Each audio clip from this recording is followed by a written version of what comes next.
Selamat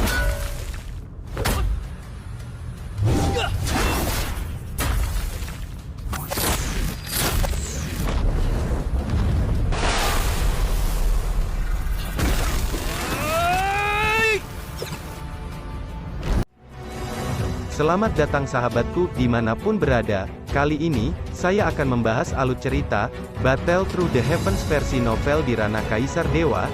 Harap maklum, jika antara narasi dan gambar tidak nyambung, karena apa yang saya sampaikan ini, belum rilis filmnya, matur suwun. Set off, Doudi Kontinen, masih lama dari perjalanan dari Dongfu ke dunia baru.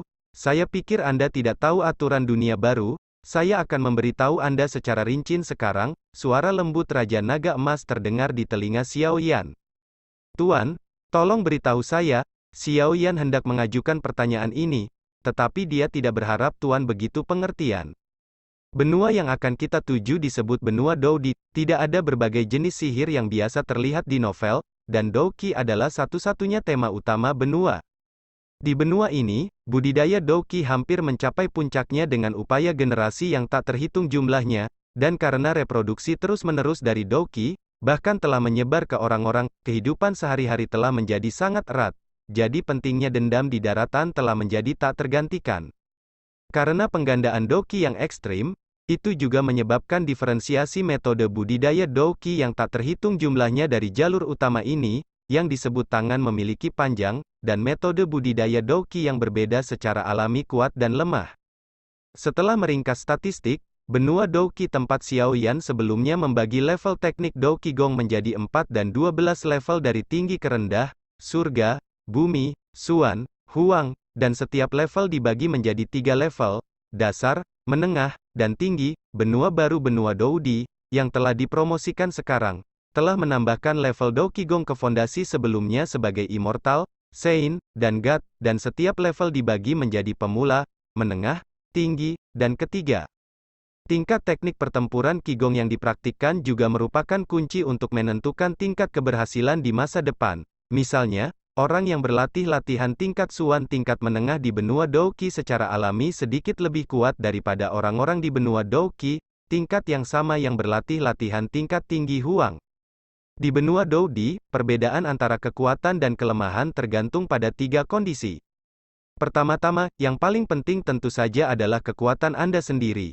Jika kekuatan Anda sendiri hanya pada tingkat Dozun bintang 1, maka bahkan jika Anda mengolah teknik kultivasi langka dan langka di tingkat tinggi, langit, akan sulit bagimu untuk mengalahkan Doseng yang mengolah teknik kultivasi tingkat bumi. Kedua, ini adalah teknik kultivasi untuk pembangkit tenaga listrik dengan level yang sama. Jika tingkat keahlian Anda jauh lebih tinggi daripada lawan, maka selama pengujian, Anda akan mengetahui semua keuntungan secara sekilas. Yang terakhir disebut keterampilan bertarung, seperti namanya. Ini adalah keterampilan khusus untuk mengerahkan Douqi. Keterampilan Dou berada di atas benua Douqi dan juga memiliki tingkat yang berbeda. Secara umum, mereka juga dibagi menjadi 4 tingkat surga, bumi, dan kuning, dan setiap tingkat dibagi lagi menjadi tingkat rendah, tingkat menengah dan lanjutan. Di benua Doudi, pembagian level juga merupakan level ketiga dari Roh Kudus Abadi, dan setiap level dibagi menjadi 4 level. Level rendah, level menengah, level tinggi, dan puncak. Ada banyak sekali keterampilan bertarung di benua Doudi, tetapi sebagian besar keterampilan bertarung populer yang telah beredar hanya sekitar tingkat prefektur. Jika Anda ingin memperoleh keterampilan bertarung yang lebih maju, Anda harus bergabung dengan sekte atau akademi Douqi di daratan. Tentu saja, beberapa latihan yang ditinggalkan oleh para pendahulu yang mengandalkan petualangan, atau memiliki keterampilan bertarung yang cocok. Keterampilan bertarung seperti itu berkembang dari latihan. Ketika digabungkan satu sama lain, kekuatannya lebih kuat. Hanya dengan mengandalkan 3 kondisi ini kita dapat menilai mana yang lebih kuat dan mana yang lebih lemah. Secara umum, jika Anda dapat memiliki metode Douqi Gong tingkat tinggi, manfaat di masa depan akan terbukti dengan sendirinya. Namun, sangat sulit bagi orang biasa untuk mendapatkan teknik kultivasi Douqi tingkat lanjut. Latihan yang diedarkan di kelas biasa paling banyak hanya latihan tingkat bumi. Beberapa keluarga yang relatif kuat atau sekte kecil dan menengah harus memiliki tingkat surga. Metode budidaya. Di atas peringkat surgawi adalah peringkat abadi, tetapi mungkin hanya kekuatan transenden dan kerajaan besar yang dapat memiliki teknik kultivasi yang begitu mendalam. Adapun perintah suci, itu belum muncul selama ratusan tahun. Secara teoritis, jika orang biasa ingin mendapatkan latihan tingkat lanjut, pada dasarnya sama sulitnya dengan mencapai langit, namun, tidak ada yang mutlak. Benua Doudi sangat luas, dengan ribuan kelompok etnis, dan bagian utara benua, di bagian utara benua, bagian selatan benua, ada juga berbagai keluarga Warcraft tingkat tinggi dengan IQ yang sangat tinggi, serta ras gelap yang terkenal dengan keanehan dan keganasan mereka.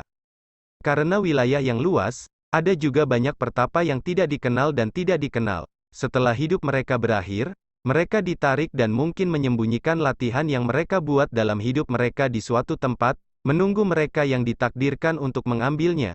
Ada pepatah mengatakan, jika suatu hari, Anda jatuh dari tebing atau gua, jangan panik, maju 2 langkah. Mungkin, Anda akan menjadi pria yang kuat. Kata-kata ini tidak salah. Dalam sejarah daratan selama hampir 1000 tahun, tidak ada cerita umum menjadi orang kuat dengan mengandalkan petualangan. Konsekuensi dari cerita ini adalah telah menciptakan sejumlah besar pemimpi yang menunggu di tepi tebing setiap hari, bersiap untuk melompat dari tebing untuk mendapatkan latihan yang tiada taraf. Tentu saja, sebagian besar dari mereka kembali dengan tangan patah dan kaki patah. Singkatnya, benua Douki adalah benua yang penuh keajaiban dan keajaiban. Kedua, Anda juga harus tahu bahwa di benua Doudi, tidak semua orang adalah benua Doudi yang kuat. Faktanya, benua Doudi sama dengan benua Douki Anda, dibutuhkan segala upaya untuk berkultivasi untuk maju ke alam yang lebih kuat. Tetapi benua Doudi adalah alam atas, energi spiritual langit dan bumi jauh lebih kuat daripada alam bawah Anda, sehingga orang-orang di sini berkultivasi lebih cepat. Secara umum, sebagian besar orang biasa dapat mencapai tingkat Dozun, dan beberapa orang-orang berbakat akan mencapai Doseng. Adapun Kaisar Dou, itu bukan yang besar, hanya kekuatan keluarga kecil, keluarga kerajaan atau beberapa sekte besar yang memilikinya. Tentu saja ada beberapa monster tua yang tersembunyi dari dunia dan bersedia melakukannya, menjadi kuat, tetapi tidak ada yang absolut di dunia. Keluarga yang kuat sangat berbakat, generasi yang lebih tua juga memiliki Doudi yang bertanggung jawab. Mata uang benua Doudi adalah emas, perak dan tembaga. 100 tembaga sama dengan 1 perak, dan 100 perak sama dengan 1 emas. Secara umum, hierarki Doudi Dalu adalah dari rendah ke tinggi. Doudi, Dousian, Dousen, setiap peringkat dibagi menjadi 9 bintang. Dari 1 bintang hingga 9 bintang, setiap bintang dibagi lagi ke tahap awal, tahap tengah, tahap akhir, dan penyempurnaan. Di atas 9 bintang, itu adalah putaran ke-9, dan 99 kembali ke 1, sebelum seseorang dapat melangkah ke alam berikutnya. Selalu ada desas-desus bahwa bertarung dengan yang abadi, melawan dewa, mendominasi dunia, bereinkarnasi di ribuan dunia. Peringkat ke-10 adalah kaisar, peringkat ke-9 kaisar adalah yang abadi, dan yang ada adalah dewa. Alkemis itu dibagi menjadi kaisar kelas 1, kaisar kelas 2, kaisar kelas 3, dan setiap peringkat dibagi lagi menjadi 3 kelas ramuan surga dan bumi, immortal rank 4, immortal rank 5, immortal rank 6, Saint rank 7, Saint rank 8, Saint rank 9, dan peringkat 10 legendaris adalah pil ilahi, yang selalu hanya legenda, dan tidak ada yang melihatnya sama sekali. Kekuatan jiwa, jiwa kaisar dibagi menjadi, biasa, surga, bumi, memasuki dunia maya, 4 tingkat, jiwa negeri dongeng dibagi menjadi, masuk, persepsi, fusi, alam suci dibagi menjadi, melangkah ke virtual, halus, suci, alam dewa tidak terlalu banyak pembagian yang terlalu rinci. Tingkat kultivasi, pangkat abadi, pangkat suci, pangkat dewa, tingkat rendah, tingkat menengah, tingkat tinggi, lengkap. Tingkat keterampilan bertarung, Roh Kudus abadi 3 level. Setiap level dibagi menjadi level rendah, level menengah, level tinggi, dan level puncak 4. Adapun tingkat monster di benua Doudi, ada 3 tingkat kaisar, abadi, dan dewa, dan setiap tingkat adalah tingkat ke-10. Ada desas-desus bahwa monster yang menembus peringkat ke-10 kaisar dapat berubah menjadi manusia untuk berlatih lagi, karena umur monster yang panjang, mereka dapat memilih dengan bebas, tetapi setelah monster menembus kaisar, setiap peringkat akan menarik dewa penghukuman. Cedera serius, ceroboh, kerusakan serius jadi mengubah manusia dapat menghindari masalah ini dengan sangat baik. Legenda mengatakan bahwa Warcraft dapat diubah menjadi humanoid dan juga dapat dipromosikan menjadi dewa pertarungan, hanya tidak tahu apakah itu benar atau tidak. Xiao Yan mendengarkan kata-kata Raja Naga Emas, pikirannya berdengung, ada terlalu banyak informasi. Rekan-rekan juga mulai menantikan benua baru ini. Awal yang baru, setelah berbicara, dia melihat ke langit di luar lorong dengan senyum percaya diri di bibirnya.